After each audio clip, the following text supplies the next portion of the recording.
¿Qué tal? ¿Cómo estáis? Mi nombre es Kevin Stolen, bienvenidos a un nuevo vídeo de Stolen TV. Hoy voy a estar comentando, con spoilers por supuesto, el estreno de la nueva película de Marvel, Ant-Man and the Wasp, Quantumania. Una película para la que no usaría la palabra decepción, pero sí que he de decir que me ha dejado un poco con un sabor agridulce. No es el evento que yo esperaba que fuese esta película. Creo que es un buen cierre a la trilogía de Ant-Man. Está muy en línea de las dos anteriores, que a mí personalmente es una franquicia que me gusta mucho y esta está bien, es una película muy divertida, pero si estás esperando un eventazo nivel Vengadores, con muchísima epicidad, con cameos, con revelaciones importantes para el futuro, pues no es lo que vas a encontrar en esta película. Hay epicidad, bastante más que en las últimas dos pelis de Ant-Man, pero sigue bastante la línea, como decía. Kang mola mucho, aunque para mí se ha quedado un poco corto. Es amenazante y estoy convencido de que va a ser un grandísimo villano para esta saga del multiverso, pero en esta película la amenaza que supone es más algo etéreo que real. Lo comentamos y os doy mi opinión. Comenzamos aquí, en Stolen TV.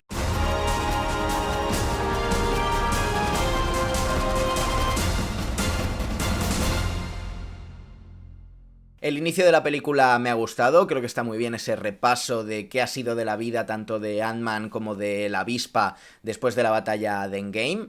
No se me ha hecho pesado, creo que tiene buen ritmo, está divertido, está guay ver a Scott ya convertido en un superhéroe famoso y relevante dentro del mundillo, todo lo del libro con los niños, que está bastante bien, ver a Wasp que se ha hecho cargo de la empresa de Pym y que está haciendo un montón de cosas para mejorar la sociedad y para ayudar a la gente. Vemos también a Scott en plan amiguito con Jimmy Woo, creo que eso es un detalle que ha estado muy divertido, además le hace el truco de magia de la carta, creo que es con la tarjeta de crédito, y está guay ver que al final sí que se hicieron amigos y quedaron para tomar algo como hablan en la segunda película. También me ha llevado a preguntarme si habrán hablado de lo que pasó con Wanda. Recordemos que Jimmy Woo sale en WandaVision siendo un agente de la CIA, no del FBI si no me equivoco.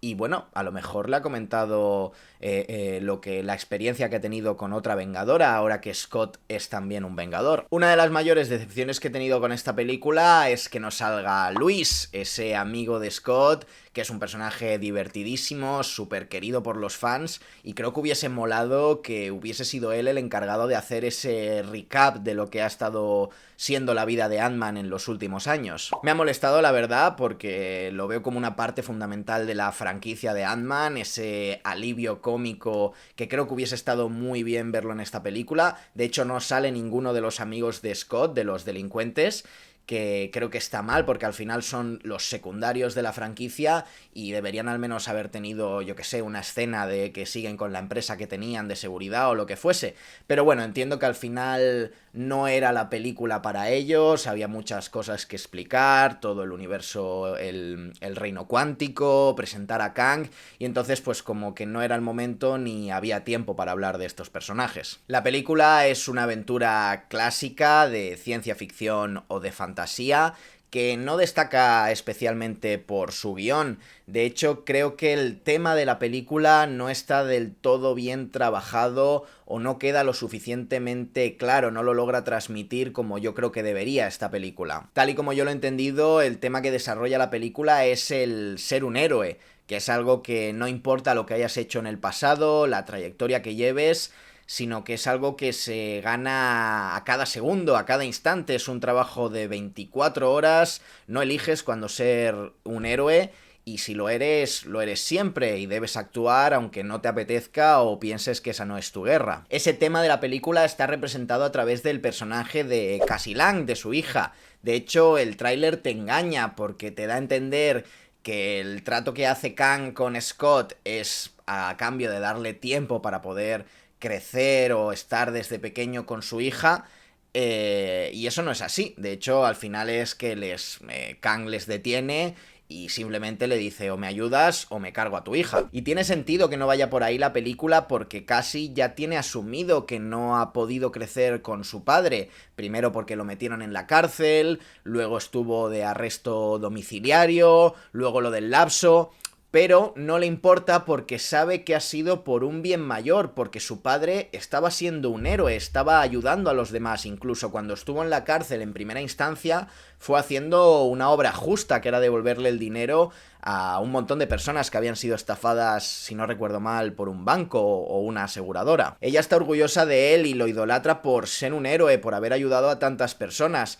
Por eso no le importa el no haber podido tenerlo cerca durante su infancia. Y por eso también se molesta con él por estar todo el día pavoneándose y presumiendo de haber salvado el mundo, pero no haciendo nada para seguir siendo un héroe. De hecho, ella en esta película es el motor para que él no se conforme con lo que ya ha conseguido y entienda que aún hay muchas personas que ayudar, muchos conflictos que resolver y que Ant-Man tiene que estar ahí para ser un héroe. Como he dicho, esta película no destaca por el guión, pero sí que lo hace visualmente y sobre todo el recorrido o la experiencia que le brinda al espectador, que es muy divertida y completamente disfrutable. Que por cierto, no lo he comentado, el guionista de esta película es Jeff Loveness, que es uno de los guionistas de Rick y Morty, lo cual encaja muy bien en este proyecto, sobre todo por la presentación de Kang, que es un personaje bastante parecido a Rick Sánchez, por el hecho de ser un humano capaz de prácticamente todo gracias a su tecnología, como una especie de semidios, y que además se organiza en un consejo de sus diferentes variantes para limitarse y controlarse entre ellos. Había leído que algunas críticas la ponían como la Star Wars de Marvel. Yo la verdad es que, salvo por la estética en algunos momentos y la aparición de distintos personajes pintorescos, así alienígenas extraños, yo no he visto para nada el parecido con Star Wars. No me han gustado mucho en general los personajes del Reino Cuántico. El personaje de Bill Murray, la verdad es un déspota y solo sirve para tener ahí un momento incómodo entre Janet y Hank Pym por ser su examante, bastante innecesario, creo que sobraba, al final es una excusa para que le cuente por fin de una vez lo de Kang, que ya hablaremos de eso. El cabeza láser mola, pero tiene la profundidad de un folio de papel y cuando se muere no te da ninguna pena. La líder guerrera del grupo no está mal, pero también es un personaje muy plano. El mentalista no me ha gustado nada, me ha parecido totalmente anticarismático. Y el que sí que me ha molado mucho es el bicho este de los orificios. Me ha parecido un personaje divertidísimo, me he reído un montón con cada una de sus intervenciones, y ahí sí que he podido ver el sello Rick y Morty, ¿no? De ese personaje random, divertido, como podrían ser los Mystics o Lápiz López, y ojalá hubiesen sido todos estos personajes del Reino Cuántico así como este de los orificios. El Reino Cuántico está guay, sobre todo visualmente, que es espectacular. No sé si lo han rodado con la técnica esta del Stagecraft, que es como este set que en vez de utilizar pantallas de croma, ya proyectan unas pantallas la imagen de fondo, y además conforme tú mueves la cámara va recalculando y va recomponiendo la imagen para que se ajuste a lo que tendría que verse con ese movimiento de cámara, lo cual es una tecnología súper chula y que queda súper realista. Ya lo habéis podido ver seguro en The Mandalorian, también la utilizaron en Thor Love and Thunder. Y me da la sensación de que aquí lo utilizan también porque da la sensación de que están ahí. Está muy lograda toda esa ambientación del Reino Cuántico. Sí que hay cosas que son un poco random o porque sí, pero bueno, yo compro esa premisa de que es un universo por debajo del nuestro, en el que hay personas que provienen de ahí, que desconocen el universo de por encima y que están ahí viviendo al margen del tiempo y del espacio. Paul Rudd haciendo de Scott Lang está genial como siempre, es un actorazo, carisma puro. Además creo que está bastante bien el viaje, la evolución del personaje en esta película. Ant-Man siempre ha sido un superhéroe un poco más de chiste, que ni siquiera él mismo acababa por tomarse del todo en serio, pero al final ha salvado el mundo, bueno, no solo el mundo, el universo, es un vengador y debe actuar como tal, como uno de esos superhéroes o defensores de referencia de la Tierra. Aquí en esta película se convierte por fin en un superhéroe serio, asume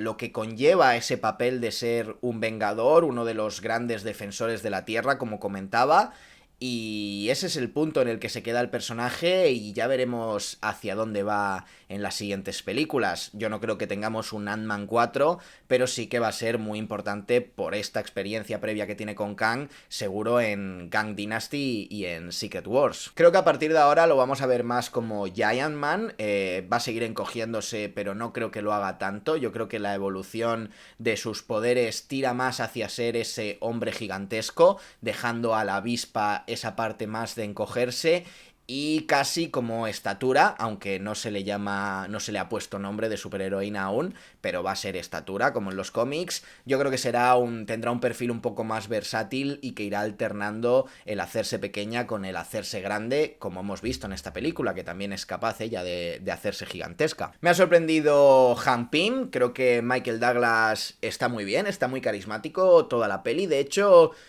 parece un personaje distinto, porque en las dos anteriores películas es como un cascarrabias, ¿no? Todo el rato está amargado, pero bueno, tiene sentido, ¿no? Porque perdió a su mujer, no sabía si la iba a poder recuperar, tenía miedo de que le robasen las partículas PIM, y en esta peli se le ve al tío súper contento, súper relajado, buen rollo, que si me pongo aquí a hacer inventos con mi nieta, tal, y por fin ha tenido un momento superheroico, siendo definitorio para poder acabar con Kang, controlando a las hormigas. La verdad es que es una escena que mola mucho, él está muy guay. Y bueno, yo ya había dado por perdida la posibilidad de ver a Hank Pym como Ant-Man, que yo creo que al final solo lo hemos visto en esos flashbacks que hay de cuando quieren destruir la bomba cuando Janet se introduce en el reino cuántico por primera vez.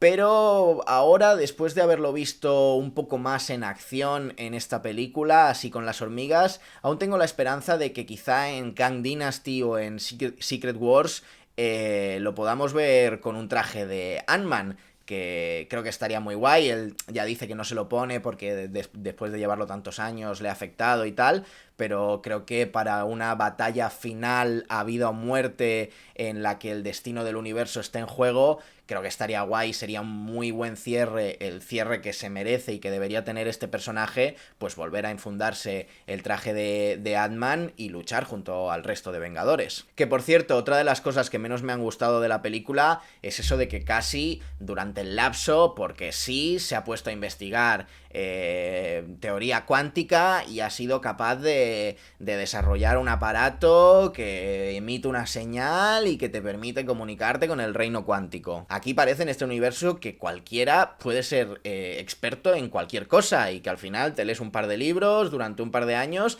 y ya te conviertes en un mega crack de la cuántica y consigues inventar algo que ni siquiera el propio Hank Pym, dedicando la mitad de su vida a estudiar el reino cuántico, consiguió inventar. Es una patillada que flipas, pero bueno, entiendo que te quieren construir como ese rasgo de personalidad. Al final la hemos visto siempre como una niña y te quieren dar a entender que ahora ya es una adulta y que es un genio, que es una persona muy inteligente, capaz de aprender un montón sobre mecánica cuántica y capaz de inventar artilugios superpotentes que ayuden a resolver los problemas que plantea la trama de ahora en adelante. Y ya que estamos hablando de cosas que no me han gustado, hablemos de MODOK, que para empezar no es MODOK, porque MODOK es un personaje distinto. Aquí te hacen la reinterpretación de que Darren Cross, después de quedarse en el reino cuántico, ha sido convertido por Kang en MODOK.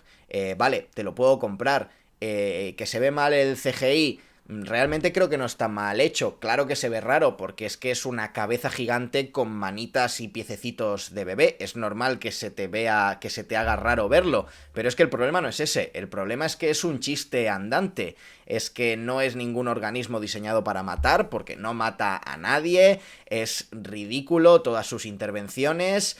El final que tiene, entiendo que al final pues Kang lo trata como una herramienta más y está hasta las narices de él y eso hace que se sienta ninguneado y que al final pues les quiera ayudar, pero es ridículo. Darren Cross creo que en la primera película de Ant-Man es un villano de estos que es malo porque sí, pero es un buen villano. Y aquí han desdibujado completamente al personaje, aunque he de reconocer que el final de este personaje, de este MODOK, me ha gustado y me ha hecho bastante gracia con ese momento diciéndole, al menos he muerto como un vengador, y el Scott Lang mirando así como, venga va, no te voy a quitar esa ilusión antes de morir. Quisiera destacar el trabajo de Michelle Pfeiffer como Janet Van Dyne. Ha sido la protagonista inesperada de esta película, tiene muchísima importancia, creo que lo hace muy bien, tiene una gran interpretación. Al final es la primera superheroína en conocer a Kang. Sí que me ha molestado bastante ese rollo de ese misticismo que tiene durante gran parte de la peli, de ay, ahora te cuento, ay, no hagas eso, pero ¿por qué? Luego te lo cuento, tal. Es como un poco cansino, eso es lo que más repetitivo y aburrido se me ha hecho de la película, pero bueno, entiendo que es parte de la dinámica que tiene la propia película de irte revelando las cosas poco a poco, aunque pienso que podría haber estado gestionado de mejor manera y no haber sido tan repetitivo y cansino ese recurso de ay, ahora te cuento, ay, ahora te cuento, ay, ahora te cuento. Que por cierto, lo que hablaba antes del engaño del tráiler, de que te venden como que Kang pacta con Scott darle más tiempo para estar con su hija, está muy bien montado porque ese pacto es el que le ofrece a Janet cuando lo conoce por primera vez. Le ofrece el pacto de venga, tú me ayudas a reparar mi nave y tal, y yo conseguiré que nunca hayas mentido a tu hija diciéndole que vas a volver y no volviendo, sino que te conseguiré que puedas llegar a ese mismo punto en el que desapareciste y te quedaste encerrada aquí en el reino cuántico. Y yo creo que ha llegado ya el momento de hablar de Kang, que es sin duda lo mejor de la película. Jonathan Majors como Kang está espectacular. Él es Kang el Conquistador. De hecho, diría que ha nacido para interpretar ese personaje. Además, con la primera postcrédito se nos confirma que todas las variantes de Kang van a ser interpretadas por Jonathan Majors, que no va a haber un Kang con una cara distinta, porque todos los que aparecen están interpretados por Jonathan Majors, y eso creo que es un acierto enorme. La presencia es brutal, sus registros interpretativos son muy buenos, las caras, los gestos, la manera de expresarse, la presencia que tiene, es que está increíble interpretando al personaje. Aunque he tenido el fallo de que no lo he sentido tanto como el villano que esperaba encontrarme en esta película, y creo que ya os lo he dicho al inicio del vídeo. Sí que es un villano para toda esa gente del reino cuántico, pero al final lo que hace simplemente es, estoy atrapado en este universo, pues lo conquisto, porque es el conquistador y es lo que hace. Pero no estoy muy seguro de que este sea el gran Kang villano que nos espera para la saga del multiverso. Está claro que ha sido un villano por lo que ve Janet cuando se conecta con la nave y por lo que le dice a Scott cuando está hablando con él de que ya se ha enfrentado a otros Vengadores, de que ya ha matado a más Vengadores, pero no estoy muy seguro de que ahora mismo sea el villano. Y es que esta semana, para refrescar un poco sobre todo todo el tema de Kang antes de ver la película, me he vuelto a ver Loki.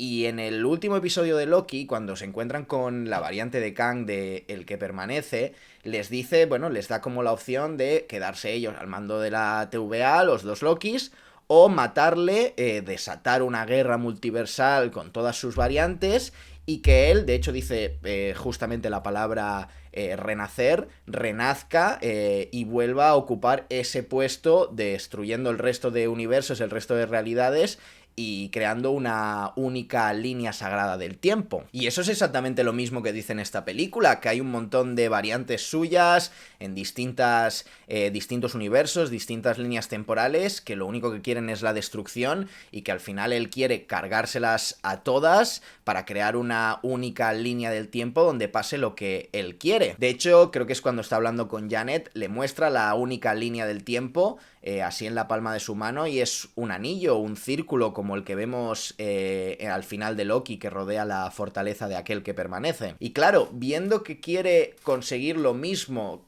que lo que obtuvo el que permanece, me ha llevado a pensar que quizá este Kang es el mismo personaje que vimos en Loki. Y sí, sé que seguro estáis pensando que me he vuelto loquísimo y que eso no tiene ningún sentido, pero es que, como os he dicho antes, el que permanece se lo dice a Sylvie, se lo dice: yo renaceré, viviré mi vida, viajaré por el tiempo y volveré aquí a ocupar mi lugar para acabar con la guerra multiversal, creando una única línea, sagrada línea del tiempo. Puede ser que al morir esa variante de Kang del que permanece, que vimos al final de Loki, haya desatado pues que se produzca ese renacer del multiverso, ¿no? Que nos vaya llevando paulatinamente a la guerra multiversal que veremos en Secret Wars. Y que al final ese personaje, como puede estar en cualquier momento de la historia porque viaja en el tiempo, sí que esté vivo en otro momento de la historia. Simplemente el Kang que ha llegado al punto en el que se convierte en el que permanece ha muerto, por lo tanto ya nadie controla que los distintos universos se concentren en una única sagrada línea del tiempo, por lo tanto vuelve a existir un multiverso, y ese mismo Kang que es el que permanece está en otro momento de la historia y es el que el Consejo de Kangs destierra porque sabe que lo que quiere es destruir todas las realidades y unificarlas en una única sagrada línea del tiempo. Sé que es complicado y que a lo mejor pensáis que no tiene sentido esto que estoy diciendo, pero para mí tiene muchísimo, porque es que al final lo que expresa este Kang de Quantumania, lo que expresa que quiere, es lo mismo que quiere el que permanece en Loki. Lo único que no me cuadra de esta teoría es que el Kang de Quantumania tiene las cicatrices que el de Loki no tiene. Pero al final puede ser que, yo qué sé, tío, puede quitarse las cicatrices. El tío es súper poderoso y un crack con la tecnología. Entonces, no sé, al final me da la sensación de que son el mismo personaje en momentos distintos de su historia, y cuando al final de la película desaparece, que ahora hablaremos de eso, pero estoy convencido de que no está muerto, simplemente ha sido transportado a otro momento de la historia y acabará volviendo, yo creo que como un aliado para los Vengadores en la lucha contra el resto de variantes malévolas de Kang. Como os decía, estoy convencido de que no está muerto. Al final Ant-Man, con la ayuda de la avispa, le vencen, es como absorbido, ¿no?, por el núcleo que te permite viajar entre realidades y viajar en el tiempo. Y de hecho, prácticamente nos lo confirman con el final de la película, ese momento en el que Ant-Man dice, ostras, ¿y lo habré matado o no? Y si tenía razón y he provocado algo peor, pues sí, ni lo has matado y además has provocado algo peor. Pero bueno, al final ha hecho lo correcto, ha cumplido con su función, ha evolucionado como personaje, que era lo importante en esta película, y lo que pase más adelante pues ya es problema del futuro Scott Lang. Y claro, aquí se nos plantea qué ha pasado con este Kang. Yo tengo una teoría y tiene que ver con una de las dos escenas postcréditos. En la primera escena postcréditos vemos el consejo de Kangs, que es como lo que comentaba antes del consejo de Riggs en Rick y Morty, una especie de asamblea donde se reúnen todas las variantes de Kang de cada uno de los distintos universos para controlarse y limitarse entre ellos y decidir el futuro del multiverso. Vemos que hay tres variantes que dirigen el cotarro. Estas son Ramatut, que es el Kang emperador del antiguo Egipto, Immortus, que parece que es el jefe máximo, y luego hay un tercer Kang así como muy futurista, que he leído por ahí que podría ser el Centurión Escarlata, que es como un hijo que crea Kang para sucederle, pero a mí realmente no me lo parece, porque es que además no tiene nada de color escarlata. De hecho, yo he pensado que podría ser, porque ha habido rumores de que habría una versión de Kang que sería el villano de Secret Wars,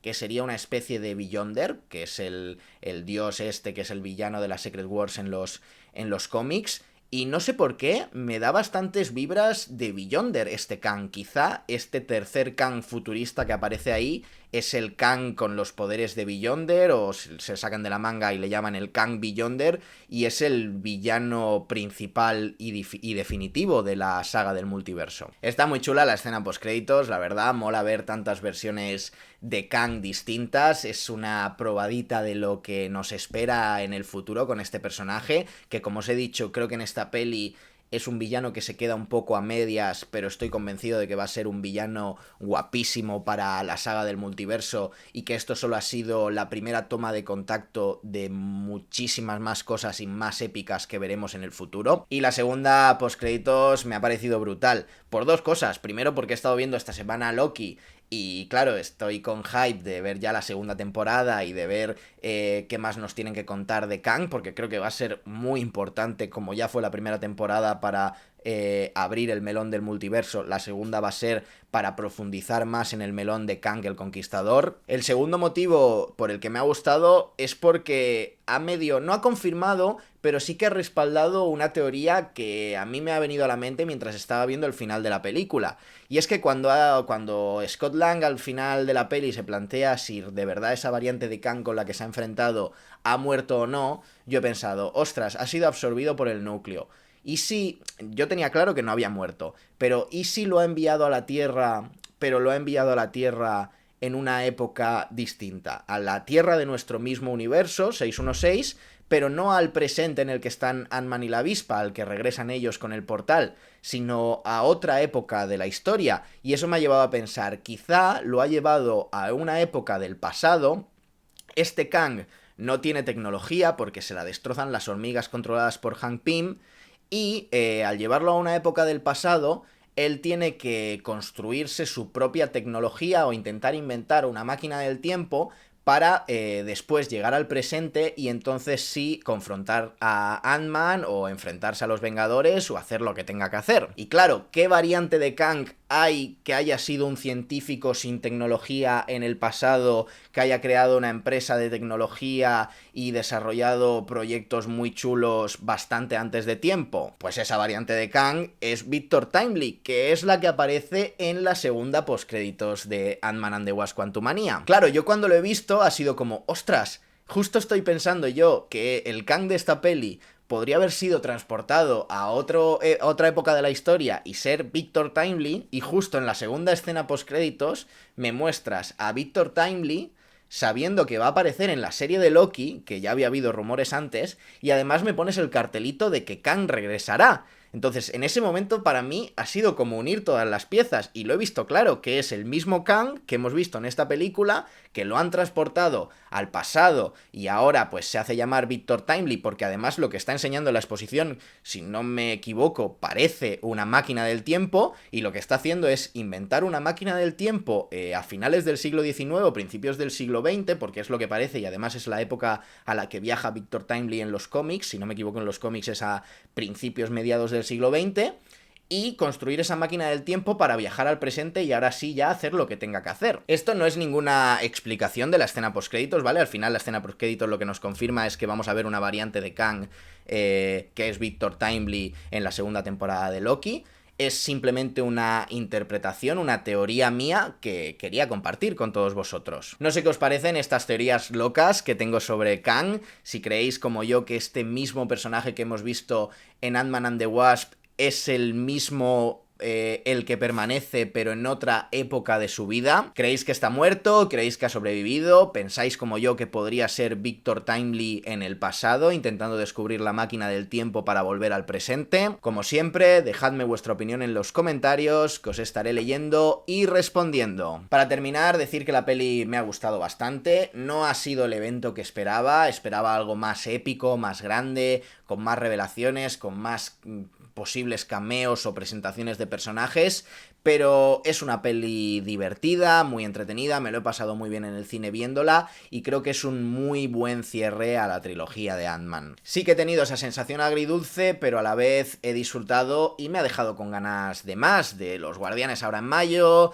de Secret Invasion, de Marvels y de todo lo que venga. Esta semana se ha estado hablando de que quizá Marvel a partir de ahora va a espaciar un poquito más las series, hacer menos proyectos por año para gestionar esa posible saturación del público, que yo personalmente no siento, porque yo soy un friki del Marvel, me encanta este universo, y a mí si me ponen una serie nueva cada mes, yo soy feliz y estaré encantado de verla y de comentarla aquí con vosotros. Pero bueno, entiendo que al final esto es una empresa, que no hacen los productos solo para los fricazos como nosotros y que quieren pues gestionar ese posible desgaste y llegar al máximo público posible. Sea lo que sea, hayan los proyectos que hayan, los comentaremos por supuesto aquí en Stolen TV. Si te ha gustado, suscríbete porque voy a estar subiendo mucho más contenido sobre Marvel, Star Wars, cine y series, y si me dejas un like me ayudas un montón a crecer y a que este vídeo se muestre cada vez a más personas. Mi nombre es Kevin Stolen, gracias por estar, nos vemos en la próxima aquí en Stolen TV.